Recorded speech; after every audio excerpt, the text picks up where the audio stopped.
Now, what I'd like to talk about is what I call the 10 most dangerous things people say about stocks. Here's a good one. If it's gone down this much already, it can't go any lower. I remember when Polaroid went from 140 to about 107, and people said, if you ever get Polaroid under 100, you've got to buy it. You just back up the truck, buy the stock. Stock you get to 110, then rally, fall 103, you go 112, go 105. They said, gets under 100, buy Polaroid. Polaroid broke 100, people started buying it, and within 9 months, the stock was 18. I saw the same thing with Avon Products. So just saying, it's gone down this far, how much lower? I mean, it's crazy, but, it can keep going. In fact, I tried this out. Kaiser Industries, I was a new analyst at Fidelity, and we were about to buy the biggest block ever at Kaiser Industries. The stock had gone from 29 to 17. We're about to buy the largest block ever in the history of the American Stock Exchange. We bought, 10 or 15 million shares. At 15 3/4, I said, my God, the stock's gone from 29 to 17. How much lower can it go? So we bought this enormous block at 15 3/4. So I called my mother and I said, Mom, I guess stock at Kaiser Industries, it's 10. So about 3 months later, I said, you ought to buy this. It's gone from 29 to 10. How much lower can it go? Well, it went to 9, it went to 8, it went to 7, it went to 6, it went to 5, it went to 4. Now, fortunately for me, this happened very rapidly, or I'd be working at the Stop and Shop bagging behind the lines instead of Fidelity. So fortunately, this was compressed in only about 6 months. So I had to go to the fund manager and say, I was a little bit early on this at 15 3/4, but we call this premature in the business. I had a correction, which is a euphemism for losing a lot of money rapidly. So I said, let's check this again. The stock's 4. They own 45% of Kaiser Aluminum. They own 59% of Kaiser Steel. They own 38% of Kaiser Cement. They own all of Kaiser Electronics, all of Kaiser Broadcasting, which had 7 TV sets. They own Jeep. They had Kaiser Fiberglass. I said about Kaiser Sand and Gravel. They had a bunch of other Kaisers, and they had no debt. Now, in this room, because I know Freeman Billings is very interested in financial stocks, no one's ever gone bankrupt without any debt. Now, that would take a real, I think you have to give some kind of distinguished service award to somebody who did that. But they had no debt. I said, it's not going to go to 0. I was wrong when I said it can't go below 15. So we hung on, and within 3 years, they gave out the shares in Kaiser Steel, gave out the shares in Kaiser Cement, gave out the shares in Kaiser Steel and Aluminum, and they sold off all the businesses. You got about $55 a share. But if you didn't know the story, and the stock went from 15 to 11, and you're just saying how much lower can it go, when it went to 9, went to 8, you would have gone. So you can't just say it can't go any lower, because I saw Taco Bell go from 14 to 1 in 1974, and they had no debt and making 60 cents a share. There's a corollary to that that's even more dangerous. If it's gone this high already, how can it possibly go lower? Higher, sorry. That. Philip Morris, adjusted for splits, sold for 12 cents in 1951. And then it goes to 60 cents in 1961. So it goes up 5-fold, and you say to yourself, how much, this it never sold for that, but just for splits, you say, how much higher can this go? It's gone up 5-fold. They missed the power of Marlboro. They missed there's 220 countries in the world. They missed the cash flow of the company. They missed everything. This stock was a 100-bagger after going up 5-fold. But people sold it just saying, how much higher can it go? Can't go any higher. They did the same at Home Depot. They did the same with Toys R Us. I did the same thing at Toys R Us. Just saying it can't go any higher, it's gone this much already, that's very dangerous, and don't use that one. And it's a very bad thing to do. Eventually, they always come back. Here's another one that sucks. That's a technical stock market term we just use only in the stock market. The RCA just about got back to its 1929 price, was backed out by GE. Manville never came back. International Harvester, even with its name changed and adjusted for splits, hasn't got all the way back yet. Western Union. Double knits, remember those wonderful things? Floppy disks. They don't have to come back. But they say eventually they always come back. Not true. Here's a great one. It's $3. How much can I lose? This is a great one. Because yeah, get out. I don't have a computer and I can't do high-level math, but just do this one. So let's say your neighbor buys $10,000 of a stock at 50, and the stock's now 3, and you put $25,000 in at 3. If it goes to 0, who loses the most? A lot of people cannot answer this question. I mean, if you put $1 billion in at 3, you can lose $1 billion. I mean, they blow taps on lots of companies every year. You know, you just have, they can go to zero. Here's a good one that helped me a lot. It's always darkest before the dawn. This business is terrible. It's awful. You ought to buy the group. This is not a good way of making money. Here's one you're probably talking about before lunch, freight car deliveries. In 1979, there was 96,000 freight cars delivered in the United States. 2 years later, it fell to 45,000, the lowest in 23 years. So it goes from 96,000 to 45,000. People say business is awful, it's horrible, pathetic. Then it falls to 25,000. They say, just load up. There's about 15 opportunities to lose money. There's about 15 suppliers of freight cars, 15 manufacturers. Business was awful. Well, last year we shipped 7,000 freight cars in the United States. The business just continued to be miserable. And I'll give you one there's even greater opportunity to lose money on. The energy services industry. This, we all had a great opportunity to get our heads handed to us. In 1982, there was 11,000 of those oil rigs drilling those holes all over Oklahoma and Texas and Colorado. We used to have the rig count every week. And the rig count fell from 11,000 in 82 to 6,000 in 83. Then it fell a little bit lower in 84. And there's hundreds and hundreds of companies here. Companies that made the muds and did the downhole stuff, the fracturing companies, the well companies, all the measurement companies, the Schlumbergers, the bid companies. Lots of opportunities to lose money here. There's an equal opportunity here for serious losses. And the people said, listen, the business is terrible, let's buy these groups. Well, the rig count was only 1,000 3 years ago. So it went from 11,000 to 6,000 to 5,000, then 8 years later it was under 1,000. The industry really started to turn about 2 years ago. So just saying the business can't get worse. I was lucky enough, in addition to having the metals industry when I started Fidelity, I had the textile industry, which is a great group to follow, because you follow companies like J.P. Stevens, was founded in the 18th century, and West Point Pepperell was founded in the 18th century. Burlington Industries was one of the new companies that was founded in 1904. These people have been through recessions, depressions, world wars. They've seen it all. There's a great expression in the textile industry. It's always darkest before pitch black. Now that's a good one to remember, because when business is terrible, it can get considerably terrible. It can get terrible to the power of 6. And I love those numbers on freight car deliveries. You ever watch, I love the show Jeopardy. You ever watch Jeopardy and people come out? They will know those numbers. Remember, they'll know the numbers. And they'll know, you know, what country Box took his first vacation in, and they'll know Phil Rizzuto's batting average and what his wife's first name was, and they'll know the stock symbols of Xerox before it was Haloid, or, you know, they know everything. And you watch the show, and you feel like an absolute idiot watching the show, because they answer all these questions. But they're really smart. I've owned this stock before, King World. Right after it, they show Wheel of Fortune. And what happens is they'll have this word up there, and it'll be TH, and there's a T, and it says, I buy a vowel here, I buy a U, you know, buy an I, and you know, Vanna spins the wheel, and they buy the A, and, you know, you're redeemed by watching the Wheel of Fortune after feeling like an absolute jerk on the Jeopardy game, and it's really smart. When I rebound to 10, I'll sell. Here's a great rule.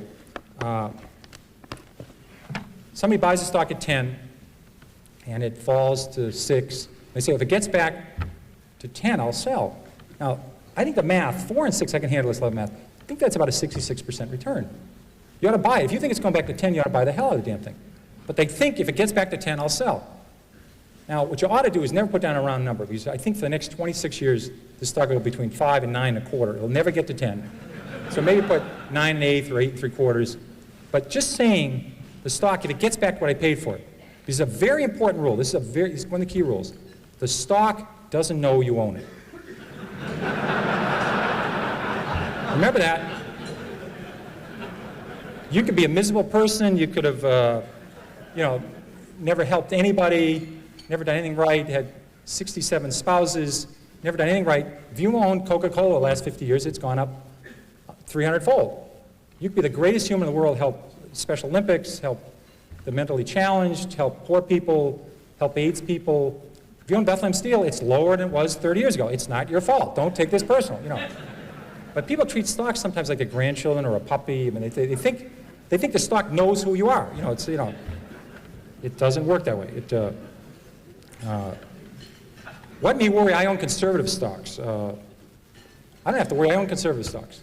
I remember when Con Ed fell 80%, then tripled. Public Service Indiana went down 90%. Gulf States Utilities, Long Island Lighting. This may be an oxymoron. We had Quality Texas Banks that went to zero. We had Quality New England Banks that went to zero. These were companies that have been around for 150 years, 120 years. Saying I own conservative stocks, I don't have to worry. And I've seen a lot of people that inherit a stock from somebody.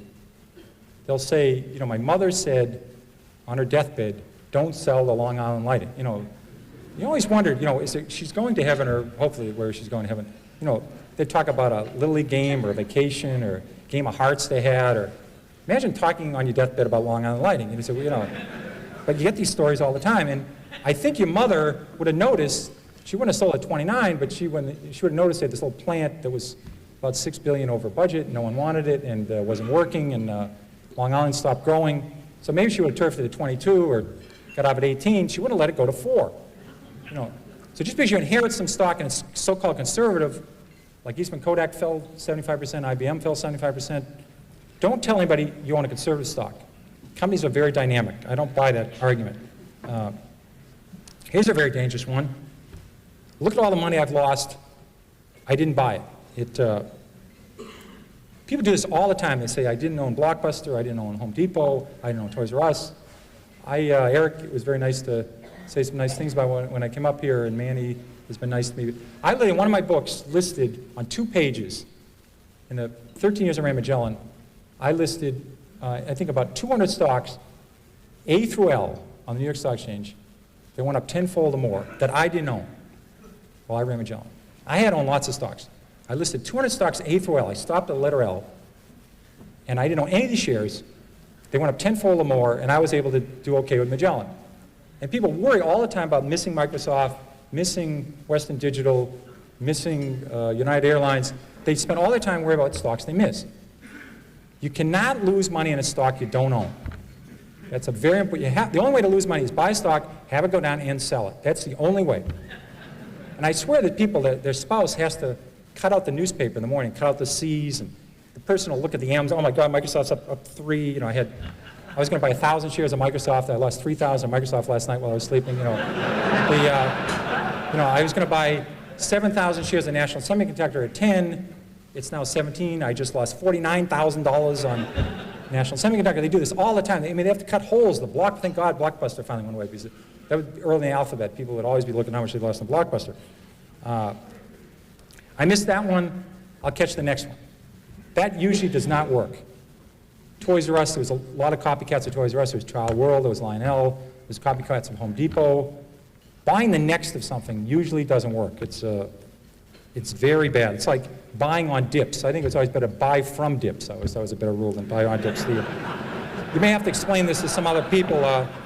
This is another technical term you may have to explain after hours what a dip is. I usually refer to it as plurals, dips. I never heard dip. You know, he's a dip, she's a dip. They usually only the plural tense for it. And it's a gender non-specific. It's usually plural. Dip is never used. Stock has gone up, I must be right. Stock has gone down, I must be wrong. I'm convinced that people do this all the time. They buy stock at 10, they buy a little bit of it, it goes to 13, they now say they don't know anything more about it than they knew when they bought at 10. They have no idea what this company does, but it's gone to 13. Now they take a second mortgage in their house and buy it at 13. The best thing that can happen for us is the stock go directly from 10 to 4 for these folks. You know. It's going to go to 4 eventually, but it goes to 13 in the middle. They're convinced now, they bought 100 shares at 10, now they buy 20,000 at 13. And all the fact is the stock went from 10 to 13 is it went up. The average movement of a stock on the New York Stock Exchange this century, between its high and its low, has been 50%. The average stock in the New York Stock Exchange. That means the stock started the year 20, sometime during the year sold 16, sometime during the year sold at 24, might have finished the year 21, might have finished the year 19. The average range of a stock on the New York Stock Exchange is 50% in 12 months, between its high and its low. So stocks go up and down a lot within a year. And say this, stock is going up means you're right, doesn't mean a damn thing. So don't buy often on that one. That is not a good one. Avoid long shots. These are the companies that, we have this very technical term for this called whisper stocks. Everybody familiar with whisper stocks? They're great. Somebody call you up and they'll say, hi Pierre, how's Carolyn? How's Beth doing? How's Annie? How's Mary? Have you played any golf? And then they'll say, I want to talk to you about international blivet. And the next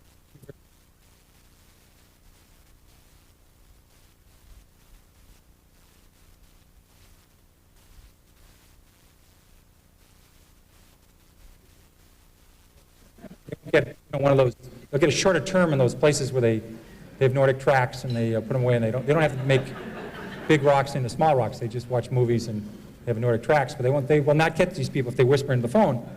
And these are always these long shots. You know, these are the stocks that are going to grow hair and make your kid have better spelling and your breath's going to improve and you won't have to iron your pants. I mean, it's one of those stocks and they always do everything for you. But they're missing, they don't have any sales yet. You know, that's the missing element to the story. The story is sensational. There's no profits here, no sales yet, but my God, if this works, it's going to be the next Xerox, you know, and it's going to help Burr and space and everything. It's a very, very good deal. Now, this is not a long shot. This is a no shot. You have to separate these out. I've tried 30 of these. I have never broken even on a long shot. Never. I've made 25, 30 times my money on some stocks. I never thought about Sallie Mae or MBIA or Fannie Mae or some of the banks or Stop and Shop. I'd make 20 times the money, 30 times the money. I had no idea. I thought the stocks were going north. I had no idea. You look back 10 years later, you say, my God, I made a lot of money in this thing. The ones I went into thinking I could make 4 times my money, I've never broken even. So don't do the long shot, guys. They don't work.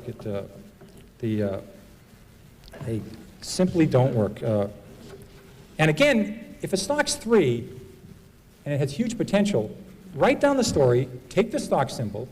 If it's going to 300, it's okay to buy it at 15. Check in later. Check a year later. See if it's still listed. See if it still get a quote on it. See if they still have any earnings yet. But if it's going, write the story down. Some of these work. I haven't heard yet, but maybe they will work. But it's worth tuning in 6 months later.